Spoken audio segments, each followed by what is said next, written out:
Hallo, mein Name ist Sandra Groß und ich freue mich, dir in diesem Video vorstellen zu können, wie ich mit der alternativen Heilmethode des Biofeldtests und der Therapie ganz einfach feststellen kann, welche Allergien Leute haben und welche Intoleranzen.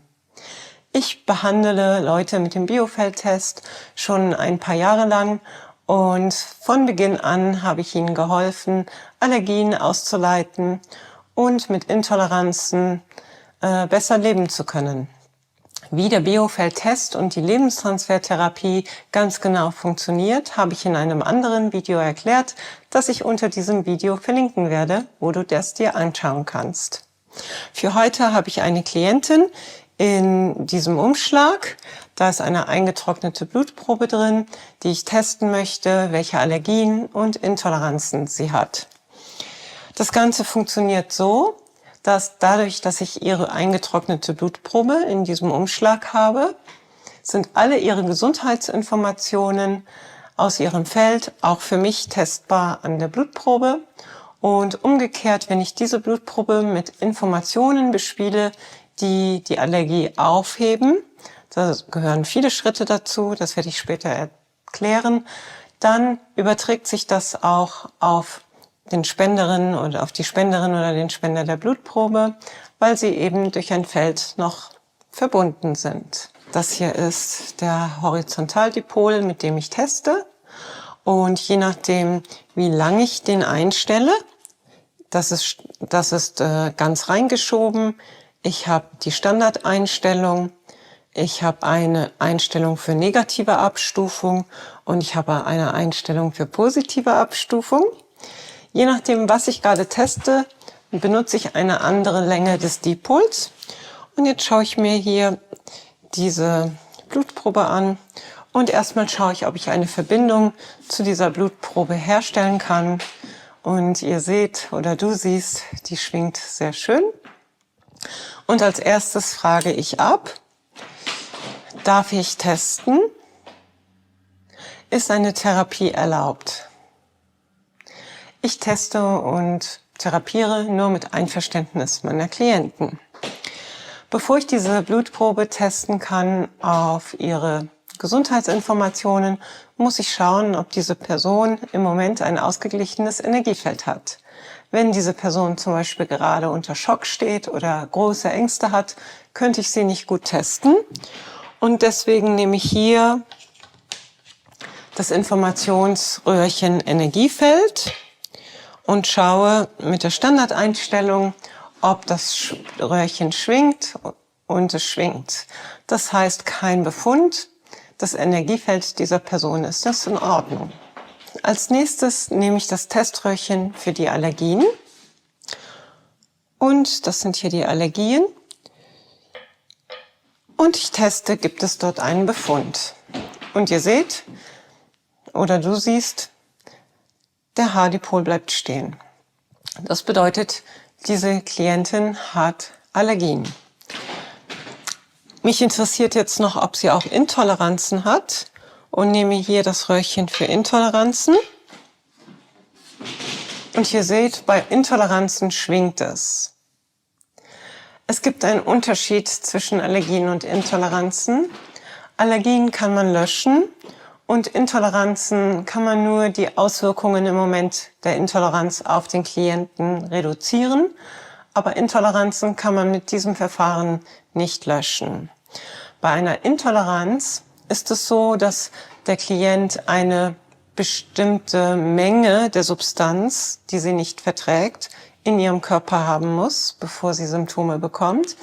Bei einer Allergie reicht das kleinste bisschen der Substanz und diese Person hat Symptome. Zum Beispiel, ich habe eine Histaminintoleranz. Wenn ich nur ein bisschen Histamin in meinem Körper habe, ist das okay, aber wenn es immer mehr wird, bekomme ich Symptome. Ich kann dann mit dem Biofeldtest meine Histaminintoleranz wieder zurücksetzen, sprich mir das Histamin ausleiten und mein Verdauungssystem wieder regulieren, sodass ich wieder besser damit umgehen kann. Aber wenn ich eine Weile lang immer fertige Produkte essen würde, was ich so nicht so viel tue, aber wenn ich das tun würde, irgendwann hätte ich wieder meine Symptome.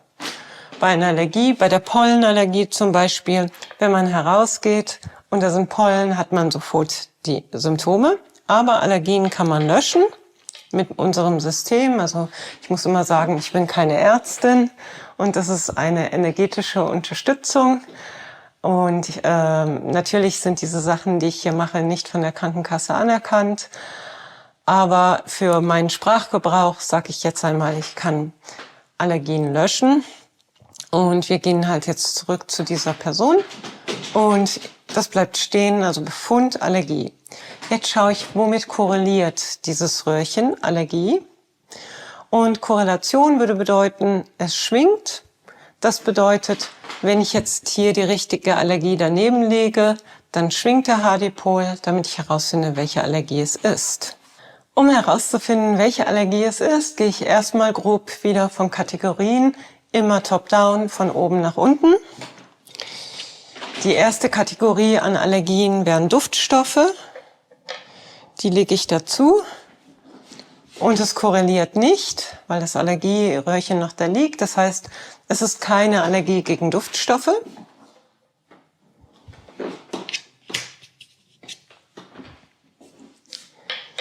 Das ist jetzt das Röhrchen Pollenallergie, Pollen.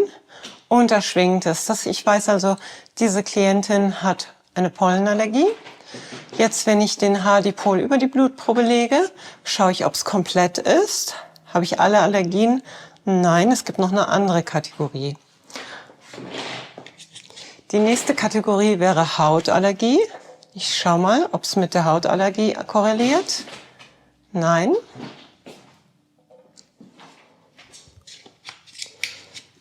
Das ist Lebensmittelpauschal. Also, Lebensmittel sind auch ein Problem. Ich schaue, ist es komplett? Ja, jetzt schwingt es. Ich könnte jetzt pro forma noch andere Lebensmittel, andere Kategorien abtesten.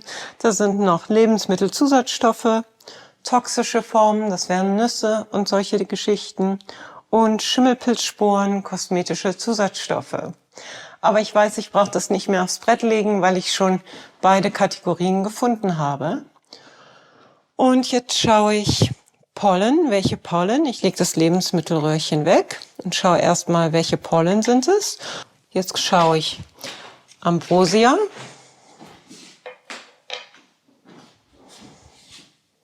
Ambrosia ist es nicht. Ich gehe einfach von A bis Z nach unten durch. Das ist auch wichtig beim Testen, dass man keine vorgefertigte Meinung hat, sondern einfach den Test entscheiden lässt. Frühblüher. Und da habe ich Korrelation. Und jetzt schaue ich, sind das alle Frühblüher? Ich lege jetzt das Pollenröhrchen neben die Frühblüher, um zu gucken, ob es noch eine weitere Pollenallergie gibt. Nein. Das heißt, die Pollen habe ich alle gefunden. Jetzt schaue ich nach den Lebensmitteln. Du hast jetzt gesehen, wie ich die Pollenallergie gefunden habe. Und was ich noch weiteres ausgetestet habe, aber nicht mehr auf dem Video ist, dass diese Klientin eine Lebensmittelallergie gegen Milcheiweiß hatte.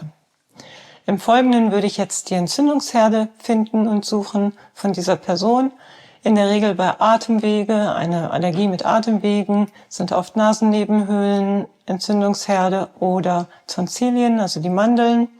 Oder bei im Verdauungssystem sind es der Blinddarm und die Gallenblase. Das würde ich erstmal löschen.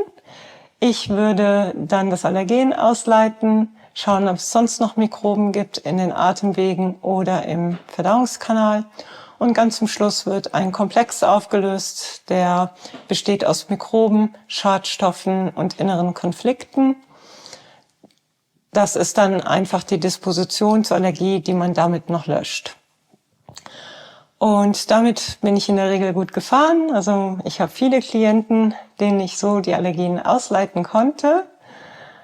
Zum Beispiel mein Mann hatte die Pollenallergie. Als wir uns kennenlernten, die ist seitdem nicht mehr zurückgekommen, seitdem ich ihn behandelt habe. Und auch eine Katzenallergie, die ist auch nicht mehr da. Ja, ich habe immer wieder Leute, die für Allergien zu mir kommen.